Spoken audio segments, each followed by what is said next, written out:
We begin with a scene you already think you know, a sunlit museum gallery, polished glass cases, the polite hum of air conditioning and the low murmur of visitors who have been taught to believe that ancient history is tidy, linear, and boxed into eras with neat labels: Bronze Age, Iron Age, Classical, Medieval. Now picture, against that tidy expectation, a rumor that refuses to be boxed, fishermen bringing up impossibly worked stones that bear neither Greek nor Phoenician marks, divers sending back sonar scans that show rectilinear streets lying beneath a layer of silt, and a team of archaeologists standing on a rain-slick research vessel at dawn, their breath fogging in the cold Atlantic air like ghosts of questions. Right away you sense the jolt between what you expect and what the sea is offering, and that contrast is the hook.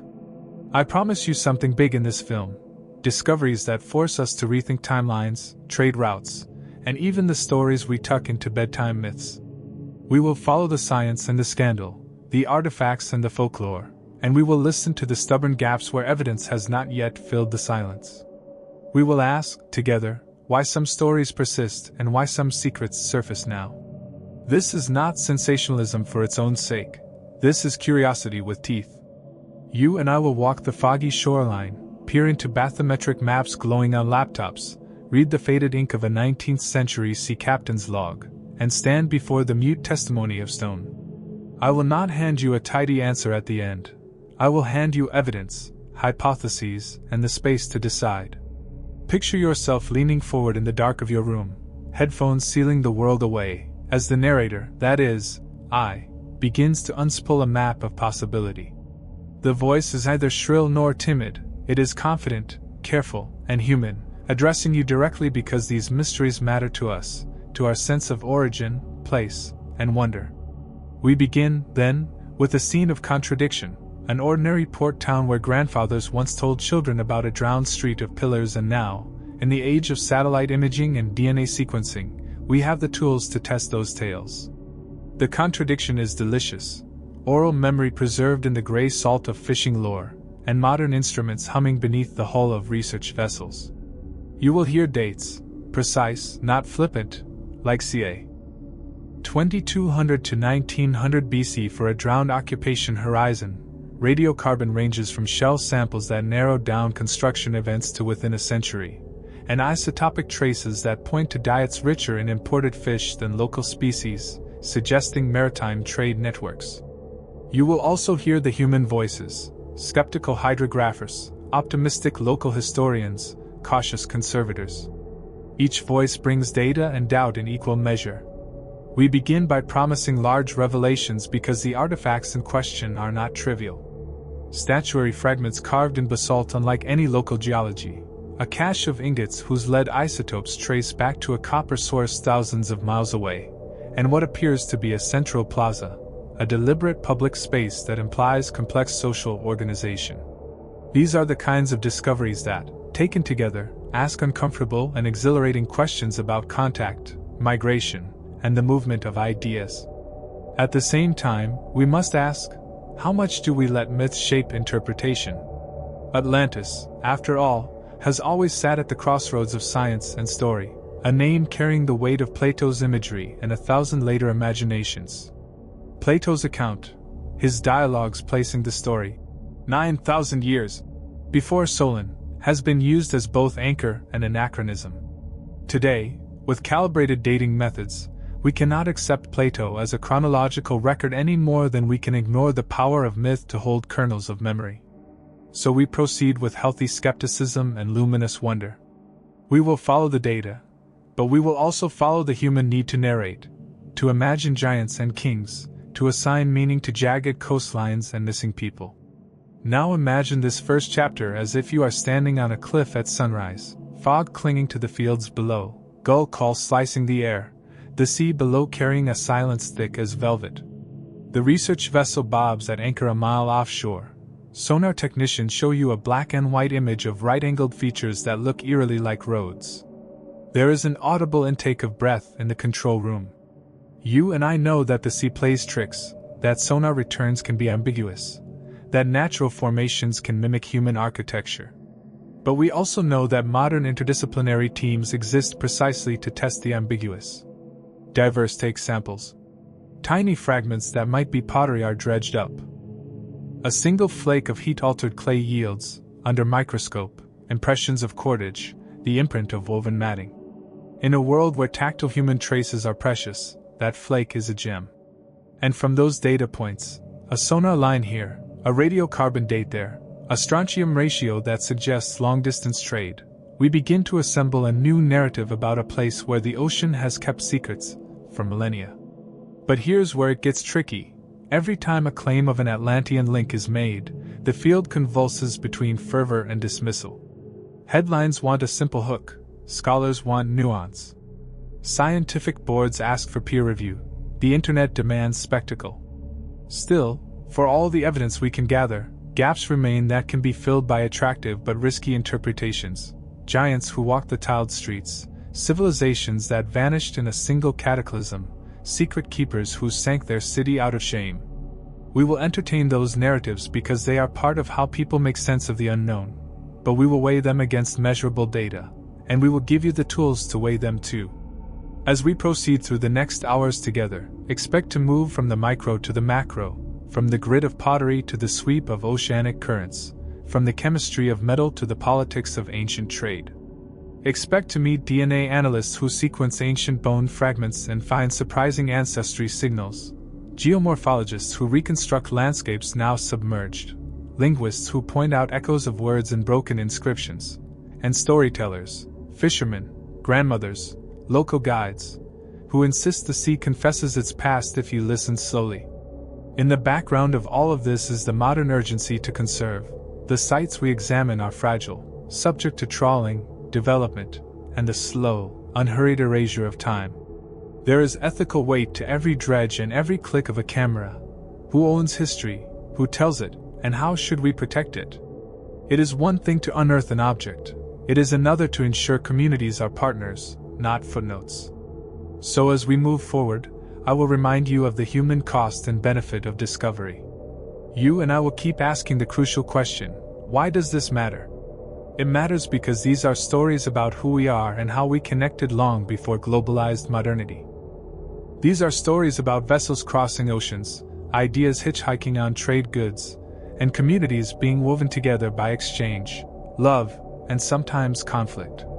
Even if the label, Atlantis, proves too grand or the linkage too speculative, the underlying facts, that there were cosmopolitan, seafaring networks earlier than we assumed, will reshape history subtly but profoundly.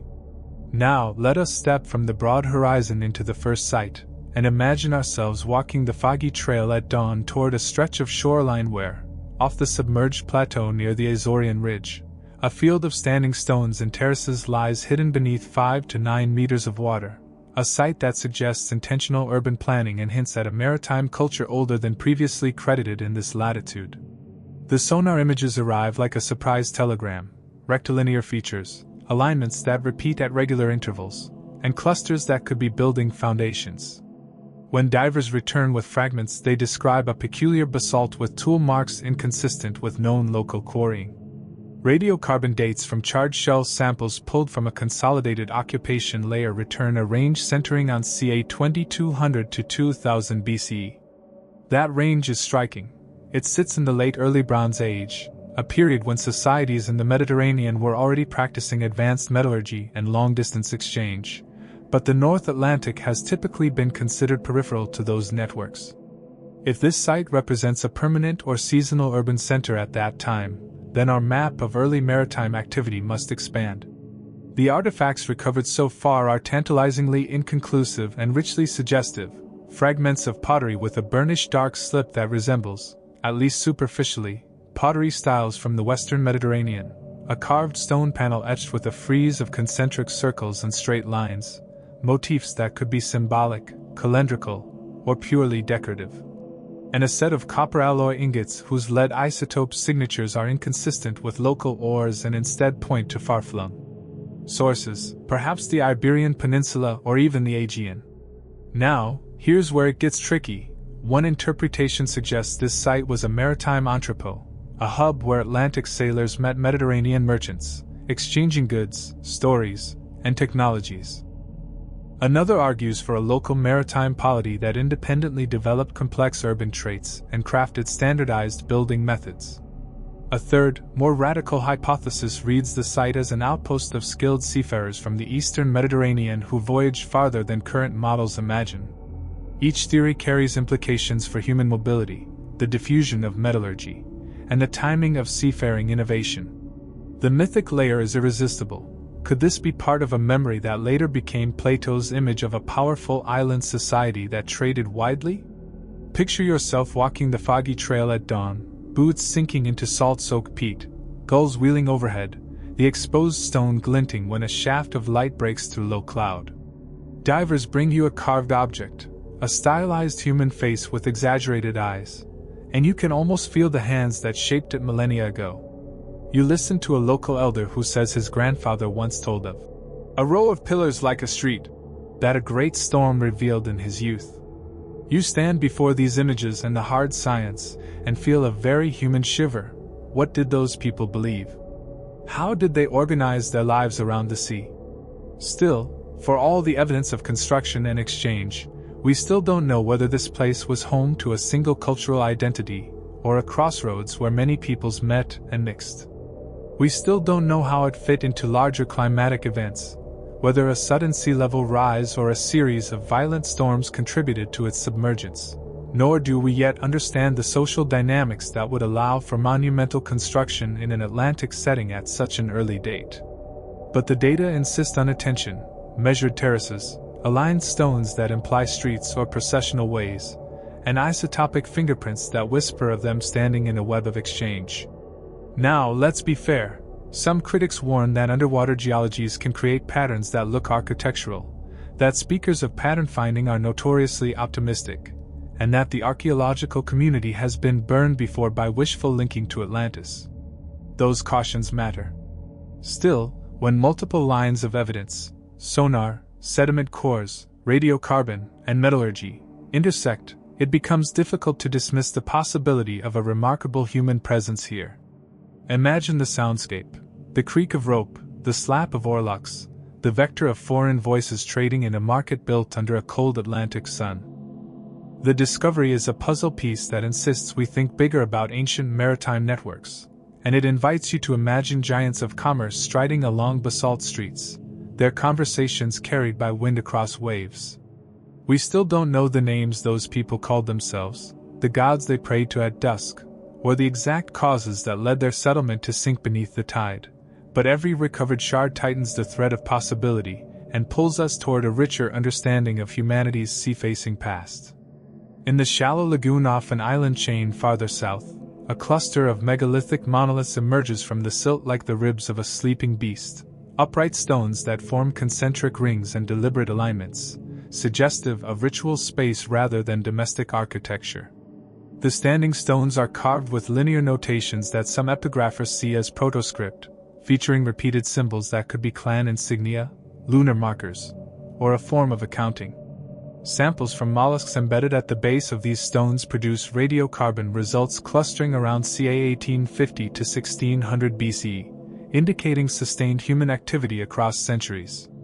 The scale here is impressive: stones weighing several tons, arranged with apparent astronomical sightlines toward the solstice sunrise and toward a line of peaks on the horizon that would have been islands in the past, now submerged.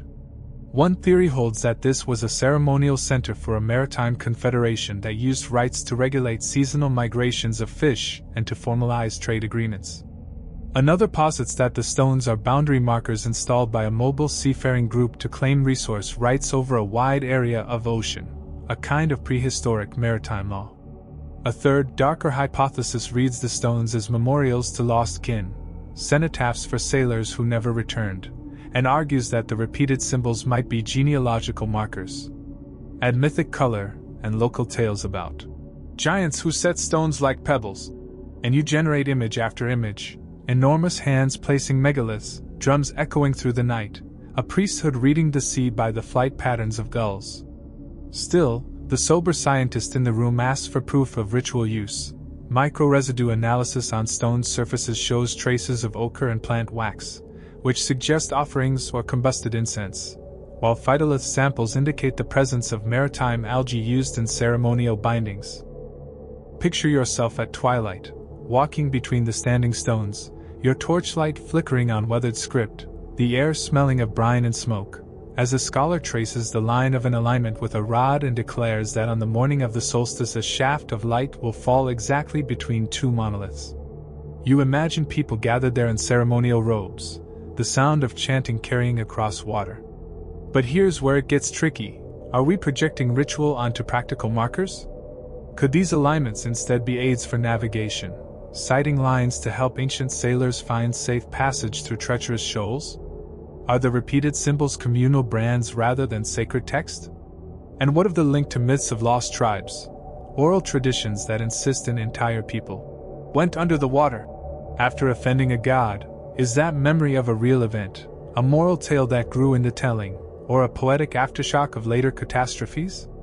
Still, for all the residue of ritual and the astronomical alignments that seem deliberate, we still don't know whether the stones were raised by a single cultural group or by successive waves of visitors who repurposed the site over time. We still don't know if the apparent protoscript is truly linguistic and whether it can be deciphered without a bilingual inscription.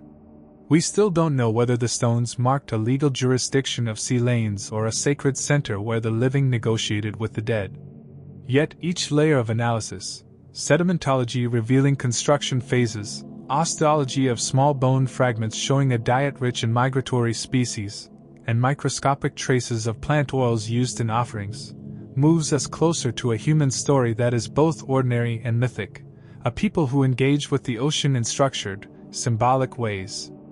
A narrow crescent of sand and broken timber, known to fishermen as the Black Tongue, yields a discovery that reads like a shipwright's fever dream. A buried dry dock and the charred ribs of multiple vessels, stacked in a pattern that suggests controlled scuttling rather than the chaotic scatter of wreckage. At first glance the find reads as maritime disaster, timbers collapsed, hulls burned, but as we peel back layers, a different, more deliberate story begins to emerge. Radiocarbon dates from charcoal embedded in the Kielsen timbers cluster around ca. 1500 to 1200 BC, a time when Bronze Age shipbuilding in the eastern Mediterranean was sophisticated and when long-distance sea travel was a known reality. Yet the timber species used in these hulls include slow-grown oak varieties typical of more northerly coasts, implying either timber imports or local shipbuilding traditions that used cold-climate woods. Archaeological carpenters who examine the joins speak of pegged mortise and tenon techniques that echo Aegean shipbuilding, but also find saw marks and scarf joints that are atypical, hybridized in ways that imply experimentation or cultural interchange. Then there are the cargoes, amphora fragments whose fabrics suggest contents ranging from salted fish to oil, a cluster of small ingots stamped with symbols that resemble merchant marks, and hauntingly, a series of human bone fragments charred and deliberately cut, signs, some argue, of ritual deposition rather than violent conflict. One hypothesis reads the site as a sanctuary for decommissioned ships, a ritual burial ground where old vessels were ceremonially burned and interred to appease sea deities before building new fleets. Another reads it as a defensive strategy. In a period of rising piracy and violent coastline raids, communities may have scuttled and burned ships to prevent their capture by enemies. A third, more provocative theory suggests these were emergency measures after a rapid environmental crisis, a tsunami or a sudden storm surge, forcing communities to abandon harbors and destroy assets to avert disease or theft. Now, let's be fair, each of these theories rests on interpretive threads that tug at different kinds of evidence. The ritual hypothesis gains traction from patterned alignments of timbers and repeated sequences of offerings. Tiny carved bone amulets placed within hull cavities that look less like flotsam and more like intention.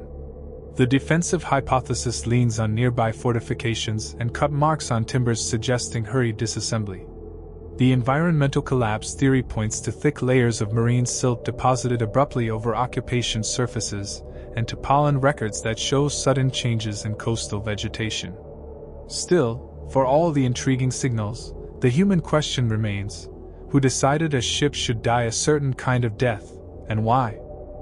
Picture yourself at dusk, walking the Black Tongue with a torch that throws the silhouette of half-buried ribs onto the sand, as an elder from the local village tells you, quietly, without theatrics, about a night when the sea took back the boats as punishment for a broken covenant. You might feel the hairs rise on your arm at the mix of technical detail and haunting narrative, the feeling that dry dock and divine will are braided together in human memory. But here's where it gets tricky. The presence of hybrid shipbuilding techniques could indicate diffusion of knowledge across seas, or independent invention in response to similar maritime challenges. The human remains could be victims of violence or participants in ritualized burning, and the silt layers could have been deposited by a single catastrophic event or by a series of smaller storms. The mythic possibility that whole fleets were deliberately sacrificed to placate capricious gods, that a captain offered his ship to the sea because a prophecy demanded it, tempts the storyteller in us, but the scientist insists on a disciplined weighing of evidence. Still, for all the burn marks and merchant stamps that suggest complex economic life, we still don't know whether this was a community's religious response to loss, a tactic in a time of war, or an ecological adaptation to the sea's fickleness, or some combination of the three. We still don't know the names of the captains whose ribs lie here, nor the phrasing of the vows they might have spoken as smoke rose into the night. On an estuarine plain that once formed a broad lagoon, engineers and archaeologists together uncover a man-made canal network, a labyrinth of channels, sluices, and raised causeways that hints at large-scale landscape engineering and a society with the administrative capacity to reorganize water itself. The sediment core sequences tell a story of construction phases spanning centuries, with the earliest canals dug ca 1000 to 800 BC and subsequent widening and reinforcement continuing for several hundred years. The channel dimensions are precise. Some are 3 to 5 meters wide for smaller craft, others broad and deep enough to accommodate sizable cargo vessels. Geoarchaeologists reconstruct terraces and salt pans that indicate controlled tidal flow, suggesting the canals serve dual purposes of navigation and aquaculture, trapping fish during certain seasons, flooding marshes to cultivate salt and reeds, and supporting a predictable seasonal economy. The discovery upends assumptions about coastal societies that were often labeled simple in their resource management. Here, the evidence implies bureaucrats and labor organization, possibly seasonal labor mobilization, and an understanding of hydraulics more sophisticated than expected. Key finds include ledger sticks, wooden tags bearing incised tally marks preserved in anoxic silt, which may represent a proto-accounting system for goods and labor. Some scholars infer that a centralized authority coordinated dredging schedules and levee maintenance, perhaps to regulate access to lucrative fisheries and to collect tolls. Competing theories diverge dramatically. One reads the canals as pragmatic infrastructure, the product of an emerging mercantile elite seeking to maximize resource extraction. Another sees ritualized landscape management where canals were also processional pathways used during ceremonies that reenacted origin myths. A third suggests cooperative commons management among kin groups who pooled labor to maintain the system. A proto-democratic arrangement rather than elite control. Picture yourself walking along a raised causeway at dawn, fog rolling over reed beds, while a hydrologist sketches the old flow patterns and explains how, in certain months, the sluices trap schooling fish that could be harvested en masse. You imagine laborers, men, women, and children, organized in seasonal cohorts, masquerading as work parties that, in reality, encoded social relations and status. But here's where it gets tricky. The presence of ledger sticks could indicate centralized control or communal accounting, and the material culture left behind, pottery sherds with wear patterns, fish traps woven from seagrass, can be read through multiple lenses. Were canal managers acting on behalf of a rising elite, or did maintenance represent a form of social cohesion? Were the canals technological solutions to economic challenges, or were they ceremonial arteries tying communities to stories about tides and ancestors? Still, for all the engineering feats and the tantalizing ledger fragments, we still don't know which political model best fits this society, nor the social mechanisms by which labor was organized across seasons and generations. We still don't know whether the canals were a response to climate stress, a means of economic expansion, or a ritual geography that defined identity. Beneath a shelf of continental slope where deep currents swirl and nutrients rise, a rocky terrace yields a cluster of colossal carved stone heads and lintels, Sculptures that, when first seen on a remotely operated vehicle's camera, took researchers' breath away by their scale and unexpected iconography. The stone is basalt with a fine-grained face suitable for carving, and the stylistic vocabulary includes exaggerated facial proportions, elongated noses, deeply incised brow ridges, and eye sockets so wide the sculptures seem perpetually observant. These are not life-size portraits. They are monumental, each one over 3 meters tall, set at intervals as if marking a processional way now submerged by tens of meters of water. Radiometric dating is difficult for exposed stone, but associated biogenic deposits, mollusk incrustations, and organic residues trapped in recessed carved grooves yield dates clustering around ca 800 to 400 BC. That placement pushes these sculptures into a time when Mediterranean and Atlantic seafaring intertwined with emergent classical civilizations, and yet the iconography does not match known corpuses from those literate cultures. Some polychrome residue hints that the sculptures were painted flamboyantly, reds and yellows recovered in microtraces, evoking ceremonial presence. Competing interpretations have arisen almost immediately. One school proposes that the sculptures are monumental ancestor portraits created by a powerful coastal polity to assert lineage and control over maritime corridors. Another suggests they are boundary markers, a clear visual language intended to communicate territorial claims to passing sailors. A third, more speculative voice speaks of them as sentinels installed by a ritual elite to guard sacred maritime routes against spiritual danger. The mythic layer cannot be resisted. Local legends tell of giants who once watched the sea and could see ships a day away. And some modern commentators leap eagerly toward the idea that these sculptures commemorate colossal beings or serve as evidence of a forgotten race of giant-statured people. Now, let's be fair, there is no osteological evidence for past giant humans here. The giants belong to mythic imagination and the rhetorical weight of spectacle. But there are human impulses at work, the urge to monumentalize, to mark presence in a landscape, and to generate awe in those who pass. Picture yourself suspended in a submersible, lights sweeping the black basalt faces as silt eddies in the beams, and you feel the hum of something ancient and deliberate. The sculpture's placement, along an underwater ridge that likely stood as a shoreline when they were carved, suggests a ceremonial corridor at the water's edge where processions might have taken place at low tide, with painted stone witnesses keeping watch. Still, for all the scale and the faint traces of pigment that suggest a sensory spectacle, we still don't know who ordered these sculptures, what iconographic language they spoke, whether they memorialized rulers, gods, or mythical ancestors, or whether their placement had astronomical orientation or purely territorial function. We still don't know how we should read them without falling into the trap of projecting our hunger for the epic onto fragmentary data. In a sheltered cove, stone-lined caches yield wooden tablets preserved in a sweet, oxygen-poor mud, not clay tablets, but thin planks inscribed with a looping script that resists immediate classification. The preservation is extraordinary. The anaerobic conditions protect cellulose and allow us to peer at ink residues, incised characters, and even fingerprints.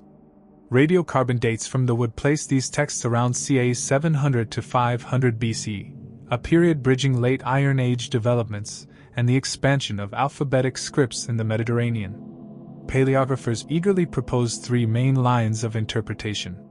One posits a merchant's ledger system that uses a condensed script derived from maritime trade shorthand, a sort of sailor's stenography for recording weights, origins, and destinations, a practical, mercantile tool. Another suggests these are ritual texts, mnemonic devices used by priestly specialists for reciting rites during nautical ceremonies, and that the looping characters record liturgies rather than ledgers. A third theory, more subversive, entertains the possibility of a hybrid lingua franca, a script invented at a cosmopolitan port where speakers of multiple tongues needed a shared writing system for quick communication. The content, once partially revealed through ultraviolet imaging that teases out faded ink, includes itemized lists that could be cargo manifests, but also repetitive formulaic lines that some read as prayers. Linguists debating the corpus find tantalizing correspondences with several known writing systems, echoes of linear scripts, faint ligatures reminiscent of Phoenician letterforms, and isolated signs that suggest local innovation.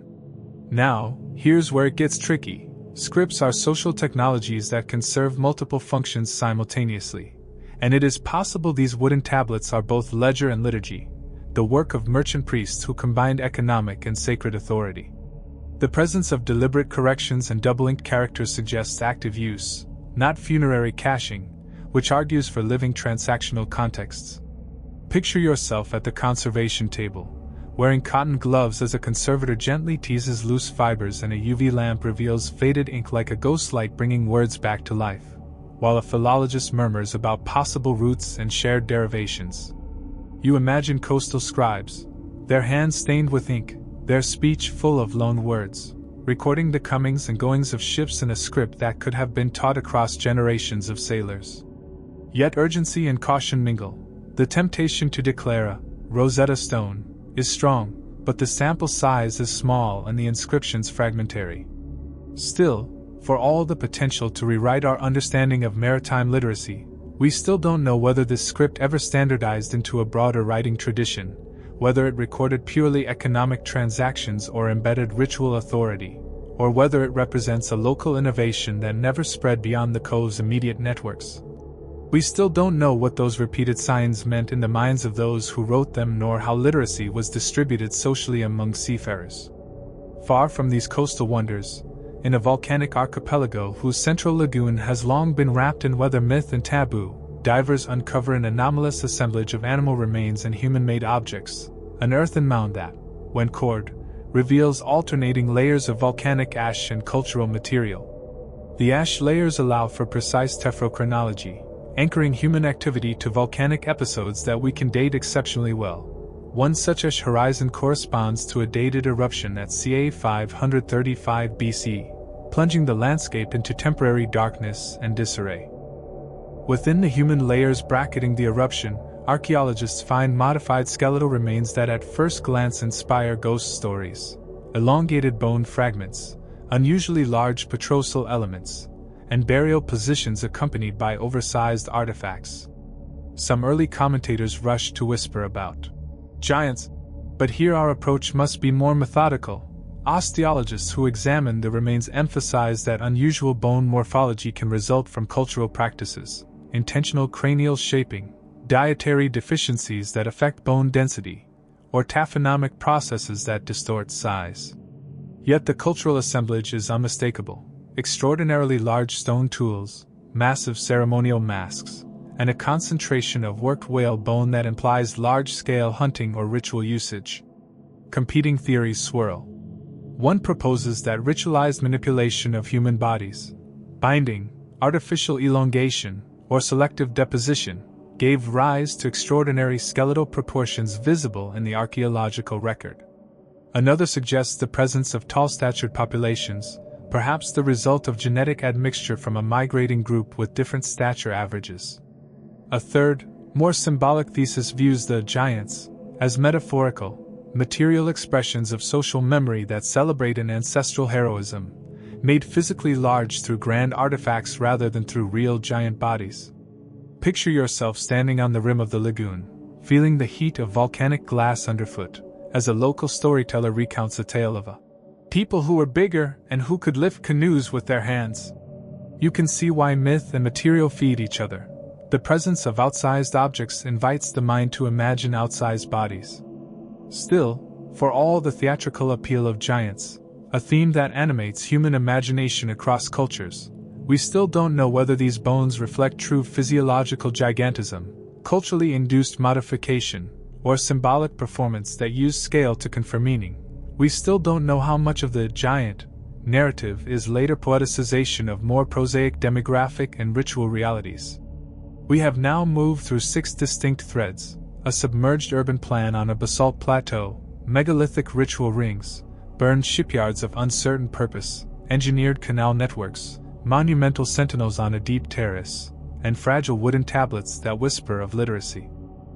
Each site, when considered in isolation, raises questions about mobility, identity, and the human relationship to the sea. Taken together, they begin to outline a broader archaeological horizon in which the Atlantic and adjacent seas were not backwaters but active corridors of exchange, experimentation, and imagination. Still, for all the tantalizing overlaps and diffracted signals, we are left with a lattice of hypotheses, each supported by evidence that is strong in some respects and ambiguous in others. Now, let us weave the threads into a synthetic picture without forcing neat closure, because the point is not to shoehorn complexity into certainty but to embrace the fact that human pasts are messy and that our tools for reconstructing them are always improving. Consider, for a moment, technological diffusion, hybrid shipbuilding methods, ledger scripts that borrow forms from other alphabets, and copper alloy ingots with isotopic signatures from distant sources all argue for more intensive contact than previously assumed. Networks of exchange could have been seasonal and informal, pulsing with migrations of fishers and traders, but they could also have included established entrepôts where multilingual scribes recorded contracts on wood preserved in mud. Consider ritual and political economy. Standing stones, monumental carvings, and deliberate burial of ships imply an interplay between sacred practice and economic regulation. Ritual is often the scaffolding upon which political authority is built. Claiming sacred knowledge about tides or fish migrations can translate into control over resources. Consider environmental complexity. Abrupt silt layers, tephra horizons, and changing pollen counts underscore the reality that climate and geological events shaped opportunities and disasters. Communities adapted. Some engineered canals to manage resources. Others may have ritualized loss through ship burials. Some settlements may have been overtaken by rising seas and then folded into legend. But here's where it gets tricky. Unifying these threads into a single, Atlantis, narrative would be seductive but reckless. Atlantis, as a concept, is a loaded container, Plato's image of a vanished polity folded into centuries of literary and political uses, and modern discoveries should be allowed to speak on their own terms. Yet we cannot ignore the cultural force of the Atlantis name. It frames public imagination, drives funding, and sometimes distorts scientific communication. Still, for all the temptation to claim a single, grand civilization that fits neatly under Plato's shadow, we must resist the allure of a tidy, sensational story. Instead, picture yourself standing with a map in hand, lines sketched where trade might have flowed, pins marking independent sites where people built canals, raised stones, carved faces, and buried ships. Imagine scholars debating across tables littered with sediment cores and shards, while local storytellers sit beside them, adding voice and memory. The truth, as it often is, will be layered combinations of trade, ritual, adaptation, and the human need to mythologize the sea. We still don't know whether these disparate cultures ever spoke a single language, whether they were parts of a loose maritime confederation or dozens of independent communities converging occasionally for trade and ceremony, nor do we yet have the full chronological resolution to assert synchronous development across all sites. We still don't know how many of the legends that now insist on being Atlantis are direct echoes of real events, and how many are poetic reconstructions made after the fact. But the evidence we do have insists on a revised view. Ancient mariners were cleverer, more connected, and more inventive than many older models allowed. As we draw near the end of this long, evidence-rich road, take a breath and reflect on why these mysteries matter beyond academic curiosity. They matter because they interrupt comfortable narratives about human progress that imagine innovation flowing in tidy lines from centers outward. These finds suggest a more braided past, one in which ideas, goods, and people moved in complex patterns across water. They matter because they invite us to rethink the moral of ancient stories. When myths speak of cities swallowed by the sea or of people punished by gods, perhaps we should listen not only for metaphor but for memory, encoded in the rhythm of tidal cycles and in the sediment of harbors. They matter because behind every sonar image and every conserved tablet are real lives. Carpenters who pegged hulls at dawn, scribes who wrote ledgers by lanternlight, mothers who taught children to read the weather, and elders who sang of giants and vanished streets. These are human stories, and they deserve full, patient attention. Keep digging, some secrets still lie just beneath your feet. There is a small harbor tucked between two headlands where the seabed keeps a stubborn secret. Beneath modern mud and sand, archaeologists find a sequence of human remains clustered with pottery stamped in a style that is neither wholly Western nor Eastern but oddly syncretic. The burial positions are deliberate, arranged with objects placed at specific anatomical sites: an oil lamp at the heart, a necklace across the sternum, a carved amulet nested in a palm. Osteological analysis shows varied diets. Some individuals bear isotopic markers consistent with heavy marine protein consumption, others with more terrestrial cereals. DNA fragments hint at genetic mixing, not wholesale replacement. This place feels intimate rather than monumental, a neighborhood of remembered people rather than an official plaza.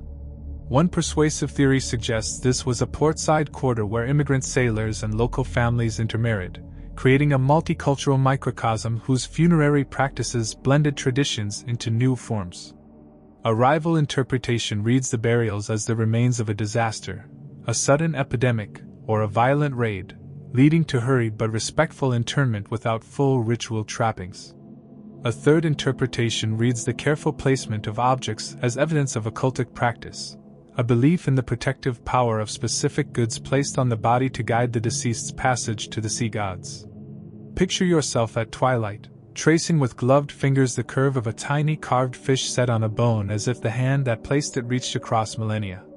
You hear the whisper of waves against the concrete quay and feel, sharply, the human smallness and the human tenderness in how people artfully arrange the dead. Still, for all the tenderness and the mixed signals of migration and catastrophe, we still don't know the balance between everyday life and extraordinary events in this neighborhood. We still don't know how those who survived made meaning from bones and beads, nor how the intimate practices of the dead fed the larger myths of whole peoples. A different voice comes from a high plateau of shelf rock where geomorphologists uncover an extraordinary plan, a sequence of coastal terraces and aligned rocks that, when read through sediment cores and shoreline reconstructions, suggest an ambitious attempt at coastal defense and land reclamation. Stone walls angle into the sea, interspersed with wooden revetments preserved in anaerobic mud. Pollen sequences indicate that farmers once extended fields seaward using fill and raised beds, cultivating barley and a salt-tolerant grass that supported weaving industries. The scale of labor required, sustained, coordinated, intergenerational, implies some form of governance and perhaps a contractual labor system. Economic interpretations paint this as proto-urban entrepreneurialism, a community investing in infrastructure to expand arable land at a time when population pressure and climatic stress created premium value for cultivable ground. Mythic overlays from local sagas claim these terraces were the handiwork of a giant couple, who reshaped the shore with a single sweep of their arms. Folklorists note how such metaphors function to explain labor-intensive landscape projects in human terms. Imagine walking along a reconstructed causeway where sea spray lifts your face and an archaeobotanist points to microfossils of crops cultivated centuries ago. You can sense the mixture of practical engineering and social imagination required to change shoreline. Still, for all the impressive engineering and the intimate traces of cultivation, we still don't know the social contracts that made such labor possible. Were people compelled by elites, conscripted in emergencies, or inspired by a communal ethic of mutual survival? We don't know the precise social rhythms of harvest, work, and festival that animated these terraces. Only fragments remain, waiting for interpretation. Farther afield, on an offshore bank where currents converge and silt accumulates in unexpected eddies, sediment cores reveal an unusual chemical profile. Spikes in marine microplastics do not appear. We are millennia before manufactured plastic, but we find repeated layers of small metallic beads and powdered pigments whose composition suggests a manufactured alloy stirred into ritual offerings. Micromorphology shows that the beads were intentionally ground into powder and scattered in repeated events over centuries, creating a palimpsest of ritual practice visible only to the careful eye. Ethnoarchaeologists hypothesize these were maritime offerings designed to appease or bless voyages, a practice performed regularly during key months when currents were favorable for long-distance navigation. If true, this implies ritualized calendars and a shared maritime sacrality that knitted communities across distances. The scattering of pigment in one harbor might mirror the scattering in another, a synchronized choreography of prayer expressed materially. Picture a constellation of small hands casting powdered beads into an estuary as lamps bob on the water and families chant names into the dark. Even in the smallest gestures we see the intersection of economy and devotion. Still, for all the delicate traces of ritual scatterings, we still don't know how standardized such rites were across regions, nor how they changed when communities met foreign traders with different cosmologies. The very act of exchange could have introduced and hybridized ritual practice, making it both binding and mutable. Turning toward the sea's deeper science, paleoceanographers offer us a humbling perspective. Sedimentary sequences show episodes of rapid sea level change and storm surge intensity during specific windows, pulses that align, in some cases, with cultural changes visible in the archaeological record. A prolonged sequence of powerful storms could erode shorelines, drown low-lying settlements, reroute trade, and disrupt food security. People respond adaptively. Some abandon coasts for higher ground, others engineer defenses or reorganize economies. But human adaptive capacity varies with social cohesion, technology, and political leadership. The archaeological record shows examples of all three responses: retreat, reinvention, and resilience. When you map those responses against a broader climatic narrative, it becomes clear that environmental stressors did not simply destroy societies. They reshaped trajectories, creating new opportunities for innovation and, at times, generating mythic narratives that explained loss and survival. Imagine standing beside a whiteboard that charts storms against ceramic styles and noticing the jagged interplay. Sometimes a storm layer precedes a new architectural form. Sometimes it marks the end of a tradition. Still, for all our improved paleo-environmental resolution, we still don't know the human-scale decisions made in the heat of crises. Who decided to stay? Who led evacuations? Whose memory was preserved? And whose was discarded? The archaeology tells fragments. The full human drama remains partly hidden in silence. We come now to language, to the skeleton of meaning that holds trade and ritual together, the tantalizing wooden tablets. If those planks indeed represent a maritime shorthand or an emergent script, then they signal the presence of writers and readers in the decks and docks of ancient ports, a class of people who navigated both sea and sign. Literacy, in such a context, is not a purely elite phenomenon. It is a skill with deep practical value for merchants, pilots, and scribes who kept accounts, contracts, and route instructions. If further analysis reveals loanwords that cross linguistic families, then we can chart cultural contact not merely as commodity flow but as communicative exchange. Imagine a table in a dim guild hall where a merchant with a slate of tablets negotiates cargo in three tongues, palms stained with ink and oil. Still, for all the promise of decipherment, we still don't know the full scope of literacy in these societies, how scribal knowledge traveled, and how writing shaped power. Was literacy monopolized by a class that mediated exchange, or was it broadly diffused among sailors whose lives depended on accurate recording? The answer affects how we view agency and voice in ancient maritime networks.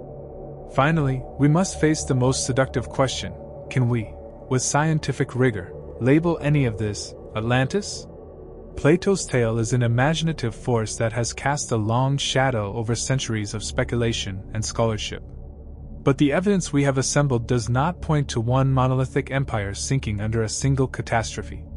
Instead, it points to a mosaic, multiple communities, across different eras, engaging in maritime innovation, ritual practice, and landscape engineering, sometimes connected by trade, sometimes isolated by geography, sometimes converging in moments of extraordinary contact. The image of a single island city swallowed whole is powerful. It satisfies narrative hunger, but it flattens complexity. A better metaphor is a braided river, many strands of human activity running parallel and crossing, sometimes joining into torrents of exchange, sometimes separating into quiet, local currents. Picture a map alive with lines, faint seasonal routes stitched across the Atlantic and Mediterranean, nodes where ships stopped and ideas were traded, and margins where the sea reclaimed what was once human ambition. We still don't have a single clasping truth named Atlantis. Instead, we have a constellation of places and events that would, together, have produced stories like Plato's, stories that compress centuries of contact, ritual, and loss into memorable moral fables.